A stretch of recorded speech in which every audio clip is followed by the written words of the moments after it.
اعوذ بالله من الشیطان الرجیم بسم الله الرحمن الرحیم الحمد لله رب العالمین والصلاة والسلام علی رسول الله و اهل بیته الطاهرین و صحبه المنتجبین. رب اشرح لی صدری و یسر لی امری واحلل عقدة من لسانی یفقهوا قولی. بحث ما در باره شناخت شناسی بود. گفتیم یکی از مقدمه های خیلی ضروری برای ورود و بحث های اساسی فلسفه که هستی شناسی است، این شناخت شناسی است. یعنی ما باید شناخت شناسی درباره، گفتیم که درباره آگاهی های انسان بحث میکند. یکی از بحثایش این بود که وسایل انسان برای درک واقعیات، آگاه شدن انسان از خارج چه چیزهایی است، چه ابزارهایی است، و گفتیم که ابزارهای انسان یکی حس است، ابزارهای آگاهی انسان یکی حس است، یعنی از طریق حس به بیرون از خود آشنا می شود. یکی عرضم حضورتان عقل است، یکی شهود است. و گفتیم که ما در فلسفه کار با ابزار حس و همچنین با ابزار شهود نداریم. گفتیم سروکاری ما بیشتر با ابزار عقل است. و همچنین اشاره شد که علم، آگاهی های انسان دو گونه هستند، حضوری و حصولی.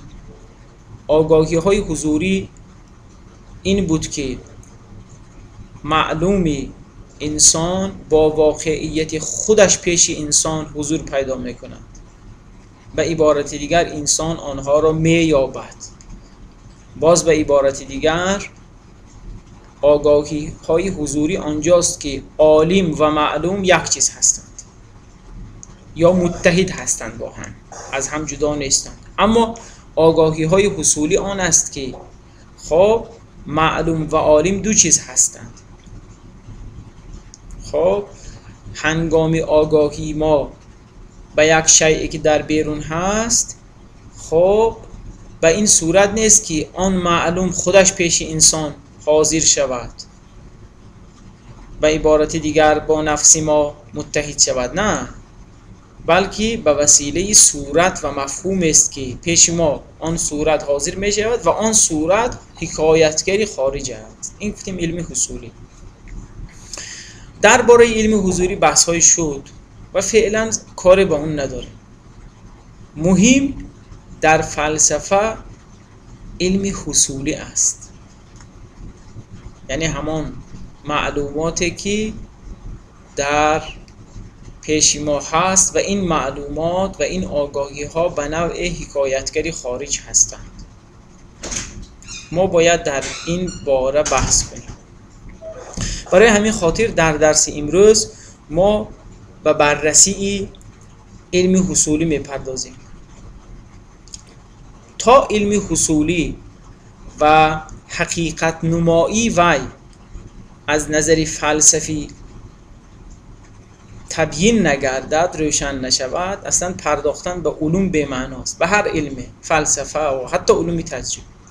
چون همه معلومات های انسان که درباره خارج از خودش، بیرون از خودش هی قضاوت و داوری میکند از طریق علم های حصولی است. این که ما مثلا بیرون را توصیف میکنیم، میگوییم آسمان چنین است و چنان است، ماه چنین است و چنان است، فلان پدیده این خصوصیت ها را دارد. خب یعنی در واقع همه این معلومات حصولی هستند، در اذهان ما هستند و اینها بیرون نما هستند، بیرون از خود را حکایت میکنند. حالا ببینیم علم حصولی چند قسم دارد و چه خصوصیت هایی دارد این اقسام. انشاءالله در این جلسه بیشتر پیرامون آن و شاید جلسه بعدی هم درباره همین بحث خواهیم کرد.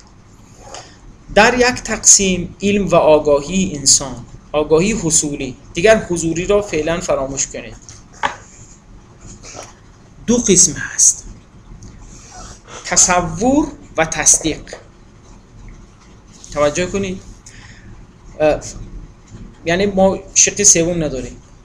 آگاهی های ما یا از نوعی تصورند، آگاهی های حصولی، علم حصولی یا تصدیق.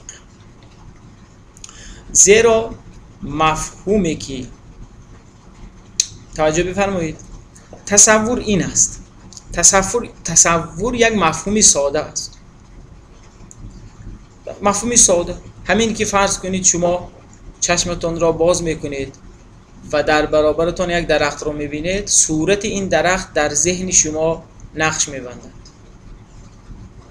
به عبارت دیگر تصور از این درخت در پیش شما حاصل میشه.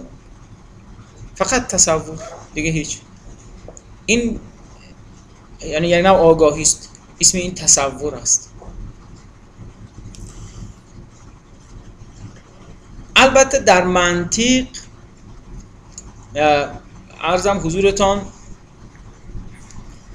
درباره تصور یک بحث هایی هست که اینجا دیگر جاش نیست من مطرح کنم، باید رفت سراغ علم منطق. همین را کافی است بدانیم که تصور آن صورتی ساده‌ای بسیط که در ذهن است و حکایتگری و بیرون از خود است می باشد.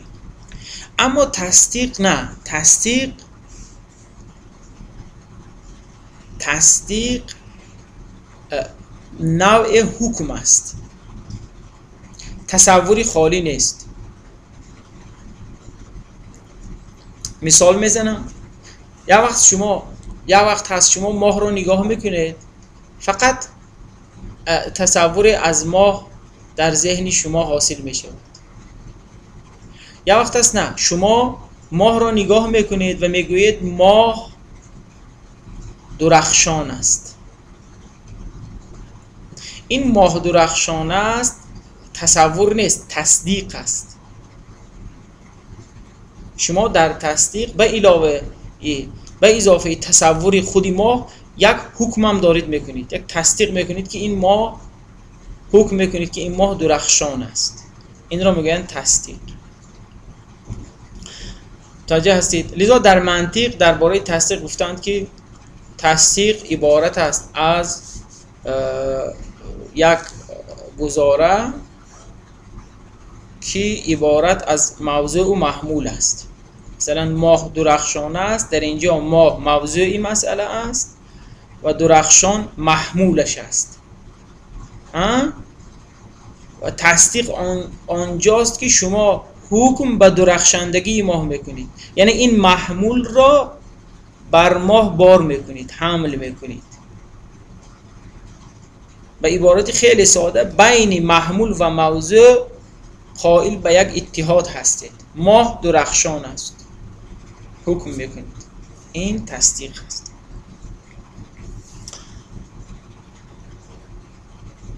یک بحثی هست در منطق که میگویند خب اجزای یک قضیه تصدیق آیا عبارت از موضوع و محمول است فقط یا نه؟ و اضافه موضوع و محمول حکم هم خودش یک جزئی سوم است. دیدگاه های مختلف طرح کردند که دیگر خیلی نیازی نیست اینجا طرح کنیم. همین را باید بدانیم که تصدیق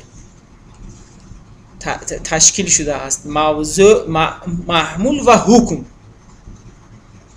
حکمی ما، حکمی درونی ما وقتی ماه را دیدیم درخشندگی آن را هم خب دیدیم، حکم میکنیم به درخشندگی این ماه درخشان است میگوییم، حکم داره میگوییم حکم. این تصدیق است. همین مقدار بدانیم کافی است. حالا بعد از این به بعد دیگر یک اقسامی دارد، هم تصور و هم تصدیق، به آن میپردازیم. ببینید تصور که گفتیم چی بود؟ یک نقش بندی، یک امری ساده در ذهن بدون حکمی را در بر ندارد. همین که دیدید خودی ما، تصوری ما، این تصورات. تصور خودش عرضم حضورتان در یک تقسیم بندی سه قسم تقسیم می شود که در اصطلاح آن را میگویند تصوری حسی، تصوری خیالی و تصوری وهمی. تصوری خیالی کدام وقت است؟ همین که شما چشمتان رو باز میکنید و صورت از بیرون در ذهن شما نقش میبندد هنگام دیدن. این هنگام دیدن شما یک پدیده بیرونی را، این تصوری حسی است که شروع می شود با مجرد ارتباط حس بینایی مثلا با بیرون، و همین که حس از بین رفت، یعنی چشمتان رو پوشیدید، دیگه این تصور حسی هم از بین می رود. یعنی هنگامی برخورد حس با یک پدیده بیرونی، تصوری که دارید، آنچه که دارید میبینید، این تصور حسی است. عمرش هم همون با عمری حس است. یعنی فرض کنید شما 1 دقیقه چشمتون رو باز کردید و در برابرتون یک درخت رو دیدید و این درخت رو دارید میبینید، این تصور حسی است. همین هم که رفتید از آن منظره یا منصرف شدید یا چشمتون رو بستید، دیگه تصور حسی هم از بین میره. اما تصور خیالی نه، آن اثر است که بعد از ارتباط حسی در ذهن میماند. شما وقتی یک درخت رو میبینید، هنگام دیدن که این تصور حسی گفتیم، اما وقتی چشمتون بستید آیا کلا از بین میرود؟ نه، در ذهن شما نقش میبندد و صورت که بعدها هم قابل یادآوری است. شما اگر مثلا در 10 سالگیتون یک منظره ای را دیده باشید، تصور حسی آن منظره همان وقت بود که شما میدیدید، اما الان 10 سال گذشت، اما در یادتان هست. این در آنچه که در یادتان هست و میتوانید به خاطر بیاورید، این را میگن تصوری خیالی. من از دوستان خواهش میکنم این الفاظ را با الفاظ خیلی سر و کار نداشته باشند. نگویند که این خیال که ما منظوری ما در لغت خیال چیزی دیگر است. نه، کاری ما با لغت نداریم. در فلسفه سر و کار ما با مفاهیم است. یعنی منظور از تصوری خیالی در اصطلاح فلسفه همان صورت‌های باقی مانده است، اثرهای باقی مانده از حس. همین اسمش گذاشتن تصوری خیالی. تصوری وهمی 2 معنا دارد در نزد فلاسفه. یک معنایش این است که ببینید شما وقتی یک با علم حضوری یک حس به دست شما می آید، مثلا وقتی که دارید می ترسید، گفتیم هنگامی ترس، احساسی ترس، این خودش علم حضوری است که درسی گذشته گفته بودیم. اما خب این اثر که میماند در نزد انسان، خب خود این مفهومی ترس که یک مفهومی کلی است فعلا بیرون است، اما اون مفهومی ترس، یک ترس جزئی شما را فلاسفه گفتن تصوری وهمی. خیلی هم روش ما کار نداریم، همین را اینجا بدانیم کافی است که تصوری، مهمترین تقسیم تصور، یک تصوری حسی است که هنگامی برخورد حاصل می شود و دیگری تصوری خیالی است که بعد از برخورد حسی در ذهن باقی می ماند. خب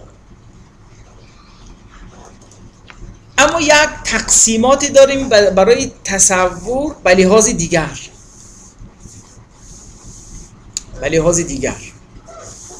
به یک جهت دیگر، یعنی جهت تقسیم ما چیز دیگر است. در یک تقسیم بندی دیگر تصورات ما به تصوری جزئی و کلی تقسیم می شود. تصوری جزئی این است، خب وقتی شما با بیرون ارتباط برقرار میکنید، چشمتان رو باز میکنید میبینید، الان گفتیم که آنچه در ذهن شما پیدا می شود از برخورد حس با بیرون، یا تصوری جزئی است گفتیم، یا تصوری حسی است گفتیم، یا خیالی. خیلی خوب، این تصوری حسی و خیالی که خیالی هم که در ذهن اثرش میماند، اینها همه جزئی هستند به یک تقسیم بندی دیگر. جزئی یعنی چی؟ مفهومی که در بیرون فقط یک تا مصداق دارد، نه بیشتر. وقتی شما به شخص به نام احمد، دوستی دارید به نام احمد نگاه میکنید،